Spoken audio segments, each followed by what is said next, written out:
जय हिंद दोस्तों, स्वागत है आपका और एक नए वीडियो में और एक नए टॉपिक के साथ। Pakistan public shocked on Russian special huge warm welcome of doctor S Jaishankar in Russia.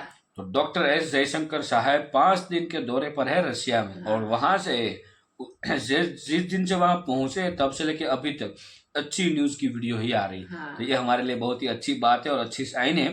तो चलिए दोस्तों, पहले ये वीडियो देखते हैं। डॉक्टर एस जयशंकर साहब का वहां पे जो वेलकम हुआ उसका ये वीडियो है। आशा करते हैं आपको पसंद आएगी, लेकिन पाकिस्तानियों को पसंद नहीं आती ज्यादातर, लेकिन आप हम भारतीय है और हमारे जो भारतीय व्यूअर है उसको तो बहुत पसंद आएगी।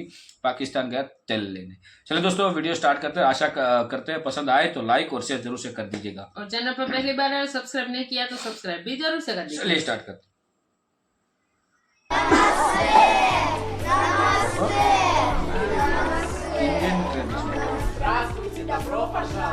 नमस्ते, आपका स्वागत है। और भारतीय वस्त्रों में इंडिया के अंदर भारत का जो बच्चा है वो रशिया को पसंद करता है। बिकॉज जब इंडिया के पास उस वक्त माजी में मिलिट्री हार्डवेयर चाहिए था, this is what prime minister Modi ने ये कहा। जब उनको सारा कुछ चाहिए था तो कोई उनकी मदद नहीं कर रहा था, रशियंस उनकी मदद करना चाह रहे हैं। तो बाकी जो बच्चे हैं ना वो नीचे बैठे होते हैं, वो सीढ़ियाँ बनी हैं, कारपेट बिछा हुआ है, वो मोदी साहब जाके कहते हैं ये कुर्सी उठा के खुद देते हैं, बच्चों के साथ बैठते हैं, कहते हैं आओ बच्चों मेरे साथ बैठ जाओ। तो उन बच्चों के ज़हन में क्या बात आएगी कि यार हमारे मुल्क का प्राइम मिनिस्टर बैठा हुआ है, हमें अपने साथ बिठा रहा है। व्लादिमीर पुतिन उन्होंने बोला है, my dear friend Modi please visit Russia, के मेरे अजीज दोस्त नरेंद्र मोदी प्लीज रशिया के दौरे के लिए। अमेरिका की इतनी मजबूरी है, अमेरिका की इतनी ज़रूरतें हैं कि अमेरिका के पास चॉइस ही कोई नहीं है। इंडिया पैसे भी देता है, असला भी खरीद सकता है, इंडिया अपना वो असर व रसूख भी खित्ते में रखता है। उसको वो एक ऐसी मार्केट भी है जिसको इग्नोर नहीं। देखें ना, $200 अरब, $191 बिलियन की बायलैटरल ट्रेड है इंडिया और अमेरिका की। एक ईरान है, ये कि अफगानिस्तान है, उसके साथ ताल्लुक अच्छा करो। अगर ईरान में इतना डीजल है, इतना पेट्रोल है, अगर उसके साथ ताल्लुक बनाए ना तो सारा पाकिस्तान में नहीं कर सकते। आपको लगता है कि अमेरिका के खिलाफ जाके ईरान से डीजल और पेट्रोल लेंगे? मालूम है इतनी जुर्रत? बगावत वो हमारे साथ ही वो कह रहे हैं ना कि फेवर में है हमारे साथ अफगानी, और अमेरिका उनके साथ खिलाफ है, इसलिए वो ये। गुड मॉर्निंग मेरे भाई, सुबह हो चुकी है, जरा उठ जाएं।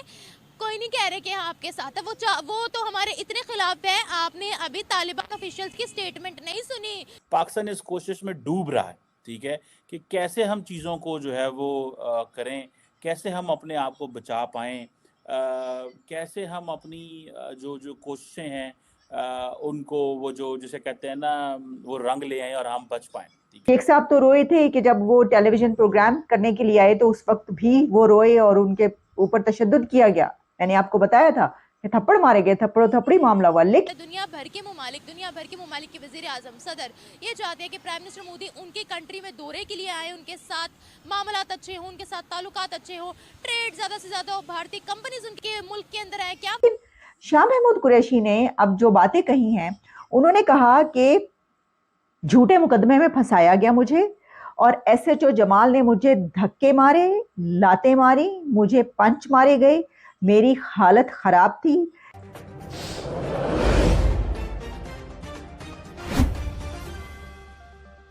पाकिस्तान कॉन्टीन्यूसली कोशिश कर रहा है कि हम चाइना के एक इम्पोर्टेंट इत्तेहादी रहते हुए कैसे वेस्ट का एतमाद जीत सकें, और पर्टिकुलरली अमेरिका का एतमाद जो है वो जीत सकें। ये पाकिस्तान की एक बड़ी मजबूत और बड़ी बड़ी कोशिश है।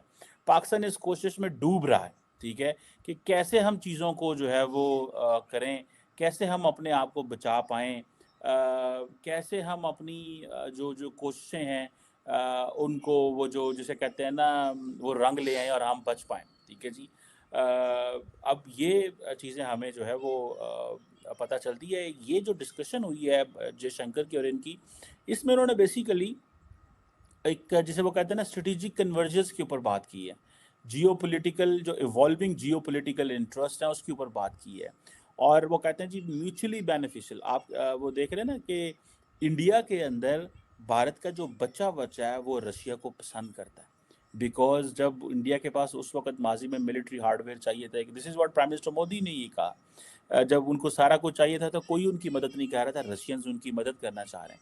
अमेरिकन इंडियंस जो है वो रशियन को नहीं छोड़ेंगे, अमेरिका जितना मर्जी जोर लगा ले। एक ग्रुप है इस वक्त वेस्ट के अंदर, वो बार बार एक ही चीज़ कह रहा है कि आप गलत इन्वेस्टमेंट कर रहे हैं इंडिया के ऊपर। एक ग्रुप बार बार वेस्ट में ये कह रहा है, लेकिन अमेरिका की इतनी मजबूरी है, अमेरिका की इतनी ज़रूरतें हैं कि अमेरिका के पास चॉइस ही कोई नहीं है। इंडिया पैसे भी देता है, असला भी ख़रीद सकता है, इंडिया अपना वो असर व रसूख भी खित्ते में रखता है, उसको वो एक ऐसी मार्केट भी है जिसको इग्नोर नहीं। देखें ना, $200 अरब, $191 बिलियन की बायलैटरल ट्रेड है इंडिया और अमेरिका, ठीक है।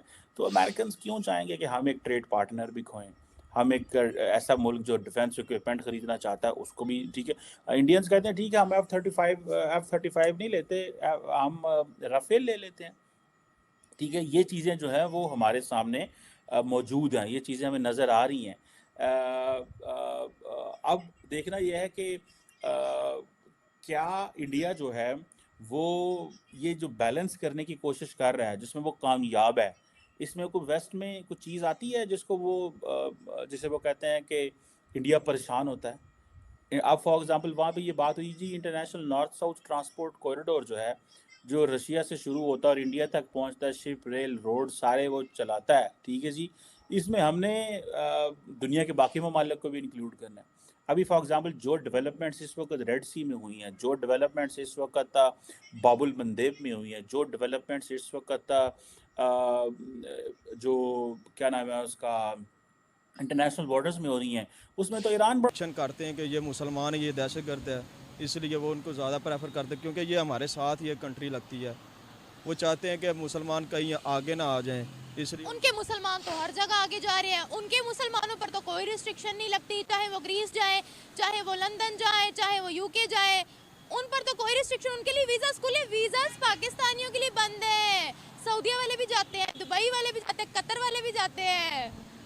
ये देखिए, मजहबों को बीच में ना लाएं, खुदा का वास्ता है। मैं कंट्रीज पे बात कर रही हूँ, मैं मुल्कों की बात कर रही हूँ। तो वही बात कह रहा हूँ कि जैसे ये देखिए हमारे अफगानिस्तान हमारे साथ ही अटैच हो रहा है, तो उनको मैच हो रहा है हमारे साथ। जी कह रहे हैं हमने पाकिस्तान का हिस्सा बनना है। नहीं, वो हमारे साथ ही वो कह रहे हैं ना कि फेवर में है हमारे साथ अफगानी, और अमेरिका उनके साथ खिलाफ है, इसलिए वो ये गुड मॉर्निंग मेरे भाई, सुबह हो चुकी है, जरा उठ जाएं। कोई नहीं कह रहे कि हाँ आपके साथ है, वो तो हमारे इतने खिलाफ है। आपने अभी तालिबान ऑफिशियल्स की स्टेटमेंट नहीं सुनी, वो कहते हैं हमें जंग भी करनी पड़े तो हम करेंगे पाकिस्तान के साथ। नहीं, ऐसी बात नहीं है। ये जो है इन्होंने पहले तो खुद उनको तालिबान बना दिया है, और जब वो अपने हक के लिए लड़ रहे हैं तो इनको कह रहे हैं कि वो दहशतगर्द है, ये है वो है। क्योंकि मेरी बात सुने कि जो भी इंसान के घर में कोई भी ऐसी अफरा तफरी करे या कोई किसी को नुकसान करे, ज़ाहिर बात है इंसान कितनी देर तक अपने ऊपर जुल्म बर्दाश्त करे, आखिरकार उसने जुल्म का मुकाबला करना ही होगा, जैसे अफगानियों ने कर दिया। अब वो कह रहे कि ये दहशतगर्द है, ये है वो। कौन कह रहे हैं दहशतगर्द है? हम कह रहे हैं। नहीं, पूरी दुनिया कह रही है। जैसे अमेरिका को देख लें, वो कह रहे कि ये दहशतगर्द है। पहले चाइना इधर आया था, रूस आया था, वो भी हाथ धो के पीछे वापस चला गया। अब अमेरिका आया, वो भी हाथ धो के पीछे चला गया। वो इनका तो कह रहे कि ये इसका हमने नाम ही ख़त्म करना है। वो कैसे नाम खत्म करना है? अफगानिस्तान का अभी कोई भी नहीं कह रहा कि उनका नाम खत्म करना है। अरब के दौर में इन्होंने, अमेरिका ने हमारे साथ तावन किया था कि इनके जो अखराजात अड्डे दिए थे वो इनकी वजह से दिए थे ना, कि ये इनको पार रहे हैं, पाकिस्तान पार रहे हैं इनको। कह रहा हूँ कि उनको उन पर बम फेंके जाए, जैसे हमारे ऊपर कोई बम फेंके तो हम तो नहीं ऐसे बर्दाश्त कर सकते। बिल्कुल बर्दाश्त नहीं करेंगे। हम क्यों बर्दाश्त करेंगे? इसराइल के अंदर, इसराइली जो है फ़लस्तीन के अंदर कर रहे हैं जंग, उन्होंने लगाई हुई है। वो कितनी देर उन्होंने जुल्म बर्दाश्त किया, अब वो सीधे हो गए हैं, वो सबकी नज़र में आ गए हैं। मेरी बात सुने, बात हम कहाँ की कहाँ ले गए हैं। हमारी वर्ल्ड में इस वक्त क्या इज्जत है? सो थैंक यू दोस्तों, वीडियो को यहाँ तक देखने के लिए। कमर सीमा जी की पतलून हो गई है गीली। पहली बात कि भाई वीडियो के अंदर जो हमने देखा भाई, ट्रेडिशनल, हमारा ट्रेडिशनल पहना था बच्चों ने, और उसमें जो डांस वीडियो थी, उस वीडियो के अंदर भी जो गर्ल्स थी, छोटी छोटी बच्चियां जो थी, उन्होंने भी साड़ी पहना था, मतलब ट्रेडिशनल और पंजाबी ड्रेस भी और था। मेरे को एक कश्मीर लुक वाला भी एक छोटा सा क्लिप लगा उसमें, और वहां पे जो रशियन ट्रेडिशनल है वो भी उन लोगों ने पहना था, और बहुत प्यारा वीडियो था। मैं ऐसा कह सकता हूँ कि डॉक्टर एस जयशंकर साहब का जो वेलकम जो वहाँ पे हुआ है, एक देश के प्राइम मिनिस्टर का जैसे वेलकम होता है वैसे किया गया है। तो ये है ना भाई, पाकिस्तानियों की बहुत जल लगी, क्योंकि एक विदेश मंत्री का इतना अच्छा, भारतीय विदेश मंत्री का इतना अच्छा वेलकम रशिया कंट्री कर रहा है, तो पाकिस्तान के प्राइम मिनिस्टर को कोई पानी भी नहीं पूछता भाई। और, मतलब कुछ खिलाया भी था, बताए वो कुछ ऐसा था वो कुछ देखो मतलब- ये हर एक कंट्री में होता है। ज्यादातर मैं जो ये इसको एक डिप्लोमेटिक बोल सकते हैं हम। रीजन यही है कि हम किसी देश के साथ ट्रेड करना चाहते हैं तो उसको भाई खुश करना उनकी जिम्मेदारी है। खुश होंगे तो ही तो भाई बड़ी डील हो सकती है। हालांकि रशिया के साथ हमारा करीबन ऐसा समझ लो कि 50 साल पुराना नाता है रशिया के साथ जुड़ा हुआ। और सबसे अच्छी बात यह है कि रशिया तब से लेके आज तक अभी तक उसकी फ्रेंडशिप को भूला नहीं है और निभा रहा और है। निभा रहा कोई है भी टाइम वो बिल्कुल। हमें जरूरत पड़ती है तो पहले खड़ा रहता है।